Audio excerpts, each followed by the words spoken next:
정부가 저출산 대책의 하나로 외국인 가사노동자 도입을 추진하고 있습니다. 가사와 돌봄 노동 비용 부담을 낮춰보자는 취지입니다.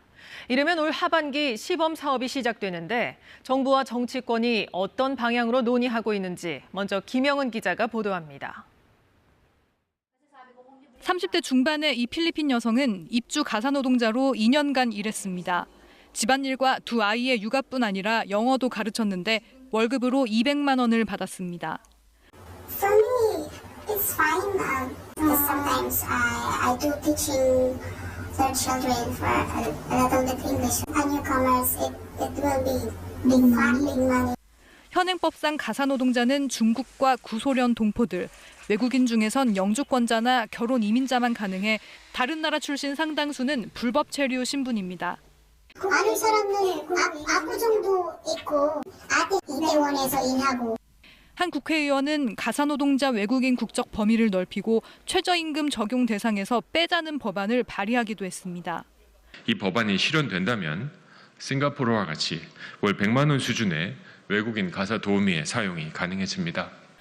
저출생 대책을 고민 중인 정부는 고용노동부 인증기관이 외국인 가사노동자를 고용하고 각 가정은 해당 기관과 서비스 이용 계약을 맺는 방식을 계획하고 있습니다. 서비스 영역이고 특히 또 사람과 가정을 사적인 공간을 대상으로 하는 그런 부분이기 때문에 그 부분이 충분히 일반하고 다르다는 것을 저희도 이제 고민을 하고 있고. 외국인 가사노동자에게는 고용허가제 비자 지급을 검토 중인데 이렇게 되면 국내 노동자들과 똑같이 최저임금이 적용돼 월급은 200만 원을 넘게 됩니다. 정부는 외국인 가사노동자의 임금 조건 등 확정된 건 없다면서 국민 여론조사 등을 거쳐 올 하반기에 제도를 시범 운영할 예정이라고 밝혔습니다. KBS 뉴스 김영은입니다. 이 같은 외국인 가사노동자 도입, 여러분은 어떻게 생각하십니까?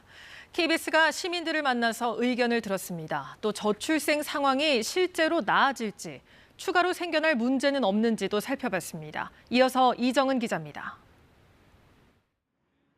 외국인 가사노동자에 대한 시민들의 가장 큰 관심은 비용 문제였습니다. 동남아에서 오면은 아무래도 여기서 생활하는 게 훨씬 우리 주민들은 더 좋죠. 우리 한국 사람들은 너무 비싸고. 일단 저임금이 아닌 것 같고요. 200만 원에 수입을 한다고 그렇게 이야기들을 하고 있는데. 믿고 맡길 수 있겠냐, 저출생 대책이 될 수 있겠냐는 의구심도 있었습니다. 딱히 도움이 될 것 같진 않을 것 같아요. 신뢰가 좀 부족하니까 애를 믿고 맡길 수가 없는. 아이를 낳았을 때 아이가 행복하게 살 수 있는가, 이게 핵심이지 단순히 육아가 힘들고 이런 거에 국한되진 않는다고 보는데. 우리 주변국들 가운데 홍콩과 싱가포르는 1970년대, 일본은 2017년에 이 제도를 도입했습니다. 일하는 형태는 입주형과 출퇴근형으로 나뉩니다. 홍콩과 싱가포르는 외국인 가사노동자의 임금이 내국인의 4분의 1 수준이지만 일본은 내국인과 임금 수준이 비슷합니다. 입주형인 홍콩과 싱가포르에선 성폭력 등 인권 침해 논란이 끊이지 않았습니다.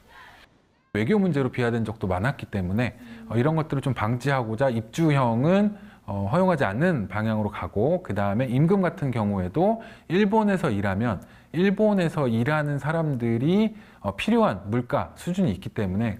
문제는 이 나라들에서 저출생 대책으로서의 효과도 확인되지 않았다는 점입니다. 홍콩과 싱가포르는 제도를 도입한 지 50년 가까이 됐지만 대표적인 저출생 국가들입니다.